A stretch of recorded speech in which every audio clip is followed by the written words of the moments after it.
Hello friends, आप सभी का स्वागत है आपका अपना परिवार आरपी करियर क्लासेस में। मैं आरपी सर आप सभी के बीच लेकर के आया हूं एक नया व्यक्ति का जीवन परिचय। इससे पहले हम 3-4 लोगों के जीवन परिचय पढ़ चुके हैं। आज हम पढ़ने वाले हैं भुवनेश्वर दत्त शर्मा व्याकुल जी का जीवन परिचय, जो लिखे हैं परितोष कुमार प्रजापति।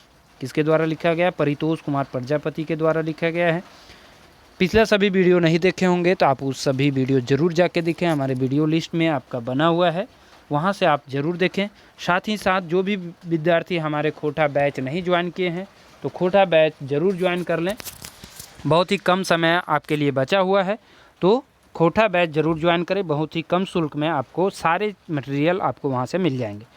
चलिए इनके बारे में हम पढ़ते हैं। कहते हैं कि जखन खोटा भाषा और साहित्यिक बात उठो है तो हठात भुवनेश्वर दत्त शर्मा व्याकुल जी के ख्याल आ जाए। जिस समय भी खोटा भाषा और साहित्य की बात उठती है तो तुरंत, हठात मतलब तुरंत भुवनेश्वर दत्त शर्मा व्याकुल जी के याद आ जाए।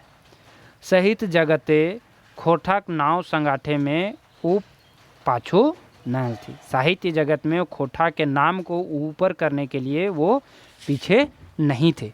जो समय लोग घरे बाहरे बा खोटा सोसाइटी, घर के बाहर खोटा सोसाइटी में भी खोटा बोलने में लजा हलथिन, वो अपन माइकोरवा भाषा खोटा गीत कविता लिखो हलथिन और गैबो करो हलथिन। जिस समय लोग लजाते थे उस समय भी वो क्या करते थे? खोटा भाषा का जो है प्रचार करते थे। खोटा भाषा में ही अपना गीत लिखा करते थे और उसे गाते भी थे। बेसी भावे तखन उनकर गीत कविता किसानी और उलगुलाने के लेतार करे सुनल जाले। उस समय बेसी ककर ऊपर लिखल जा है कविता? किसान के ऊपर, किसान के अत्याचार के ऊपर और उलगुलान के ऊपर। उलगुलान मतलब आंदोलन, ये सब के ऊपर। अंग्रेज ये सब जिस तरह से सताओ हलथिन तो ओकर ऊपर कविता जे ये लिखो हलथिन। वो एगो चनफनिया कलाकार, गवैया और बजवैया भी हलथिन। व्याकुल जी पूर्णा पर्याग साहित्यकार लागथिन। उनकर समय खोटा कोनो साहित्यिक रूपे ना हेल में तो खोटा बोली गीत नादे झूमर डोहा जान कहानी और सुन कहानी रूपे हला। मतलब उस समय खोटा को उतना तो विस्तार साहित्य के रूप में नहीं हुआ था, लेकिन खोटा के बोल चाले था, गीत था, कहानी झूमर था, ये सब उस समय भी था। एकरा वो साहित्यिक रूपे ढारेक चेष्टा करो हलथिन। एकरा वो साहित्य के रूप में ढारने का चेष्टा करते थे। उनकर रचना समय समय बिशुनगढ़े के सुखद खोटा साहित्य कुटीर, है ना, बिशुनगढ़ के सुखद खोटा साहित्य कुटीर बाटले बहरायल हल। इनकर रचना किसके द्वारा? सुखद खोटा साहित्य कुटीर के द्वारा समय समय पर छापा भी जाता था। उनकर रचने प्रेम, विरह ज्ञान, मायक महत्तम और दुलारेक भाव भरल रहे। इनकर रचना में प्रेम, विरह ज्ञान, माय के महत्तम, दुलारे के भाव, इन सभी का ज़्यादा महत्व इसमें रहता था। एगो छुआ दुलार कविते व्याकुल जी सामाजिक विकास खातिर गाँव के छुआ के बड़ई की रंग करल हथिन, जे सब हाथे पिलसिन और कांखे पोथी ले स्कूल जाहत। उनकर प्रगतिशील विचार के पटतार देखा, है ना। वो लिखते हैं कि हमर बाबू हमर सोना, हमर सुगा पढ़े ले गेल, सुन अकाली सुनगे खगिया, ऊंच करेजर आइजे भेल। मतलब हमर बाबू जे हमर करेजा है कै से कहाँ गेल? पढ़े ले। जब बच्चा लोग स्कूल जाते हुए हाथ में पेंसिल और कांख में पोथी लेकर के स्कूल जाते हुए देखते हैं तो कहते हैं हमर बाबू हमर सोना, हमर सुगा पढ़े गेल, सुन अकली सुनगे खगिया, ऊंच करेजर आइजे भेल। ये देख करके हमारा करेजा जो है क्या हो गया? फूले नहीं समा रहा है, मतलब ऊंचा हो गया। व्याकुल जी के कविता खोटा ही नाय हिंदी और उर्दू हूँ लिख हलथिन। व्याकुल जी कविता खोटा में खाली नाय लिखोल थी, उर्दू और हिंदी में भी वो लिखोल थी। अपन गीतेक और कविताएं दराई समाज के जगावे काम करोल थी। जो हमारा समाज उस समय सोया हुआ समाज था उसके जगावे काम ही करोल थी। उनकर मने अपन माटी और मनुष्य के प्रति प्रेम और दर्द हले से ले जखन सौंसे देश ब्रितानी शासन के खिलाफ उलगुलान शुरू भले, ब्रितानी मतलब अंग्रेज शासन के खिलाफ उलगुलान शुरू भले, वो उलगुलाने के डहरे डहर गेला, वो भी उलगुलान के ही रास्ते निकल पड़े। से ले कई घाव जेले के खिचड़िए खाए भेले, है ना, वो कई बार जेल भी गए। सही लेता रहे 1930 ईस्वी हजारीबाग जेले हिंदी के नाम जैजका सहित का रामवृक्ष बेनीपुरी जी के संगे देखा भले, है ना। हजारीबाग जेल में इनका रामवृक्ष बेनीपुरी जी से मिलाप भी होता है, जो हिंदी कवि रहते हैं। बेनीपुरी जी के संगे किछु काल काटला, जकर प्रभाव उनखरे पर पड़ले। बेनीपुरी जी जेले कैदी नामक एगो हस्तलिखा पत्रिका भरवैला है। बेनीपुरी जी जेल से ही कैदी नामक एगो हाथ से लिखा हुआ पत्रिका बनवाए थे। यह पत्रिका उनकर पहला रचना कवि व्याकुल के नामे प्रकाशित भलन। यही पत्रिका उनकर पहिल रचना कवि व्याकुल के नामे प्रकाशित भले।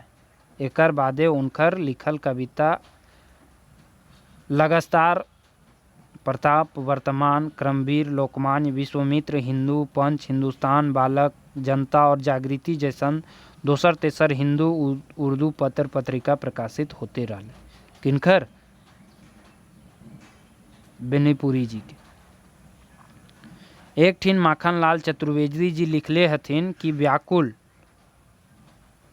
उपनाम से उर्दू भाषा में लिखी गई भुवनेश्वर दत्त जी का राष्ट्रीय कविताएं सुनकर मुझे बहुत प्रसन्नता हुई,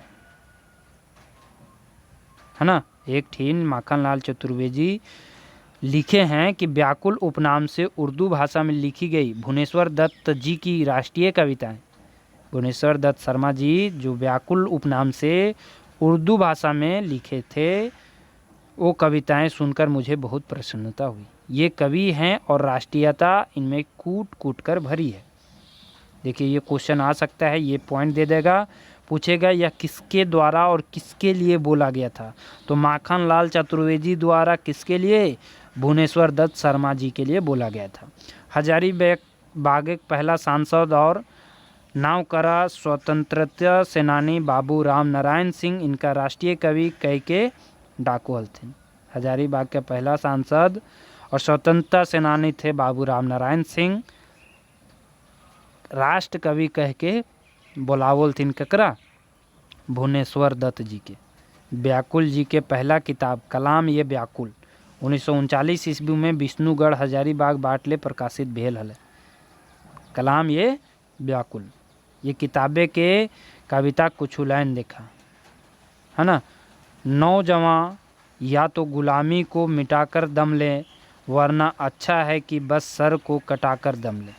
नौजवान मतलब नवयुवक या तो गुलामी को मिटाकर दम ले, वरना अच्छा है कि बस सर कटाकर दम ले। ये आपको युवा पीढ़ी से ये आह्वान करते हैं कि गुलामी को हटाएं या फिर अपने सर को मिटा दें। ये किताबें उनखर मने कि यहाँ गुलामी के दर्द और आज़ादी के तड़प बुझाल जा पा रहे हैं। इस किताब के इस लाइन से लगता है कि उनके अंदर आज़ादी के लिए कितना दर्द भरा हुआ था।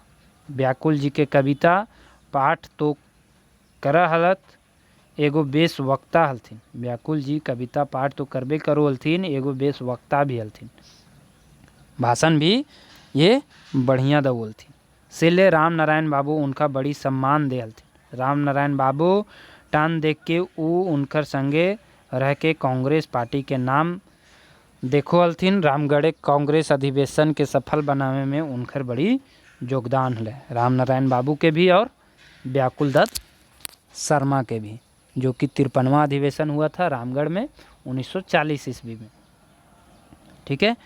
व्याकुल जी 17 मार्च 1908 ईस्वी गिरिडीह पासे महथडीह गाँव में जन्मल हला। इनका जन्म 17 मार्च 1908 में कहाँ? गिरिडीह पास महथडीह गांव में हुआ था। मैं तो उनकर परिवार हजारीबाग के विष्णुगढ़ में रहो हलथिन। उनकर परिवार कहाँ रहो हलथिन? तो हजारीबाग के विष्णुगढ़ में रहो हलथिन। एखनो उनकर घर हिये है। जखन व्याकुल जी 6 महीना खला तखन उनकर बाप पंडित बालदेव प्रसाद उपाध्याय सिराय गेला। इनके पिताजी 6 महीना में ही मर गए थे। सिले उनकर देखभाल उनकर आजा पंडित अयोध्या प्रसाद उपाध्याय करल थे। अपन आजा से ही वो पहला भाषा व्याकरणिक ज्ञान और शिक्षा पैला। अपने आजा यानी चाचा से ही उन्होंने पहला व्याकरणिक ज्ञान और शिक्षा भी पाए थे। घरे उनकर मन नाय लागोले, से ले 11 बछरे के उम्र में ही घर से भाग के काशी चल गेल रहलथिन और कुछ दिन पर घर घुरेला, है ना। घर में उनकर मन नाय लागोले से भर वो 11 साल के उम्र में भाग के काशी जी चल गल थी और फिर वहाँ से घूर के घर अला।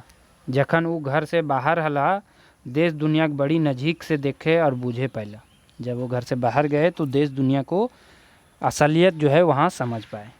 से समय गांधी जी जन जागरण के काम करो हला, देख के कैसे गुलामी से छुटकारा होता ओकर उतजोगे लागल हला। 1925 ईस्वी व्याकुल जी गांधी जी के संगे अला और आज़ादी के उलगुलाने लग गया, है ना। व्याकुल जी 1925 ईस्वी में गांधी जी के साथ आए और उन्हीं के साथ जो है लड़ाई में लग गए। से समय भारतीय समाजे जात पात ऊंच नीच छुआछूते बड़ी जोर हल। उस समय इन सभी की भी काफ़ी जो है जोर थी। ऊंच नीच, काला गोरा, छुआछूत, जात पात, है ना। गांधी जी के सिख पाई के हरिजन उत्थाने काम में लग गया और अपने अंतर्जातीय बिहा करला। गांधी जी के सिख पाई के माने गांधी जी से शिक्षा लेकर के वो हरिजन के उत्थान में लग गए और खुद जो है अंतर्जातीय विवाह किए। ये पंडित थे लेकिन फिर भी अंतर्जातीय विवाह किए। तकर खातिर समाज कते विरोध सहे पड़ल, तब वो कवि के मने जात पात ऊंच नीचे के प्रति विरोधक भाव बढ़ले गए। इन्होंने अंतर्जातीय विवाह किया, इसके लिए काफ़ी इनको मुश्किल भी झेलना पड़ा, लेकिन फिर भी इन्होंने ऊंच नीच जो जात पात है उनका विरोध करते रहे। व्याकुल जी 17 सितंबर 1984 ईस्वी के सिराय गेला में तो उनकर देखावल डहर आजो जगजगाए रहल। व्याकुल जी के निधन तो 1984 ईस्वी में हो गए, लेकिन उनकर जो देखावल डहर है, उनकर जो कविता के माध्यम से सुझावल डहर है वो आजो जगमगा रहल है, आजो प्रचलित है। ठीक है दोस्तों, ये काफ़ी आसानी से ये समझ में आ गया होगा। व्याकुल दत्त शर्मा जी के द्वारा इनका जन्म और मृत्यु जरूर ध्यान रखेंगे, क्वेश्चन आपसे यहीं से पूछेगा। ठीक है, धन्यवाद। वीडियो पसंद आए तो आप एक कमेंट करके हमें ज़रूर बताएं। वीडियो अच्छा लगा तो इसे शेयर भी करें और साथ ही साथ फिर से आपको बता दें कि यदि आप हमारे खोटा बैच नहीं ज्वाइन किए हैं कोई भी एग्ज़ाम के लिए, तो हमारे डिस्क्रिप्शन में एप्लीकेशन का लिंक है, कॉन्टैक्ट नंबर है, वहाँ से संपर्क करें और ज्वाइन करें। Thank you.